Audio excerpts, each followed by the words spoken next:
देश की सबसे बड़ी प्रवेश परीक्षा नीट को लेकर एक बार फिर बड़ा खुलासा सामने आया है।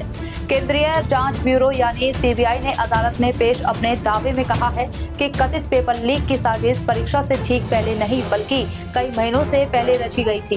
जांच एजेंसियों का दावा है कि प्रश्न पत्र तैयार करने की प्रक्रिया से जुड़े कुछ एनटीए विशेषज्ञ कथित तौर पर सवालों को याद कर लेते हैं और बाद में वही प्रश्न संगठित नेटवर्क के जरिए छात्रों तक पहुंचाए जाते हैं। आरोप है कि प्रश्नों को व्हाट्सएप, टेलीग्राम और अन्य डिजिटल माध्यम से चुनिंदा अभ्यर्थियों तक पहुंचाया गया। यदि ये आरोप जांच और अदालत में साबित होते हैं तो यह देश की सबसे महत्वपूर्ण प्रतियोगी परीक्षाओं में से एक की सुरक्षा व्यवस्था पर गंभीर सवाल खड़े कर सकता है। सीबीआई के अनुसार यह कोई अचानक हुई घटना नहीं थी बल्कि कथित तौर पर सुनियोजित तरीके से लंबे समय से चल रही साजिश का हिस्सा थी।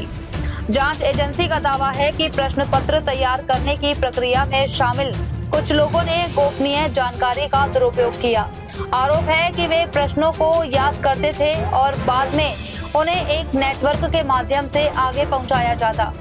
जांच में इलेक्ट्रॉनिक उपकरणों, चैट रिकॉर्ड, डिजिटल साक्ष्यों और अन्य दस्तावेजों की भी पड़ताल की जा रही है ताकि यह पता लगाया जा सके कि कथित लीक का पूरा नेटवर्क कैसे काम करता था और इसमें किन किन लोगों की भूमिका थी। जांच एजेंसी का कहना है कि कथित प्रश्न विभिन्न डिजिटल प्लेटफॉर्म, खासकर व्हाट्सएप और टेलीग्राम जैसे मैसेजिंग माध्यमों के जरिए कुछ छात्रों तक पहुंचाए गए।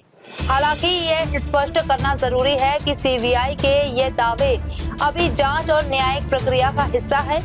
अंतिम सत्य अदालत में पेश किए गए साक्ष्यों, गवाहों और कानूनी सुनवाई के बाद ही तय होगा। किसी भी आरोपी को तब तक दोषी नहीं माना जा सकता जब तक अदालत उसे दोषी करार न दे। इस मामले ने लाखों छात्रों और उनके परिवारों की चिंता बढ़ाती है। हर साल देश भर से बड़ी संख्या में विद्यार्थी मेडिकल कॉलेजों में प्रवेश पाने के लिए नीट परीक्षा देते हैं।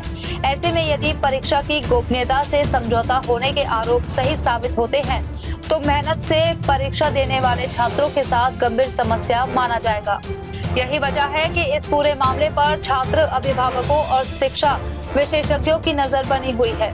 जांच के दौरान एजेंसियां यह भी पता लगाने की कोशिश कर रही हैं कि कथित लीक से किसे फायदा पहुंचा, कितने लोगों तक प्रश्न पहुंचे और क्या इसके बदले अवैध रूप से पैसे लिए गए।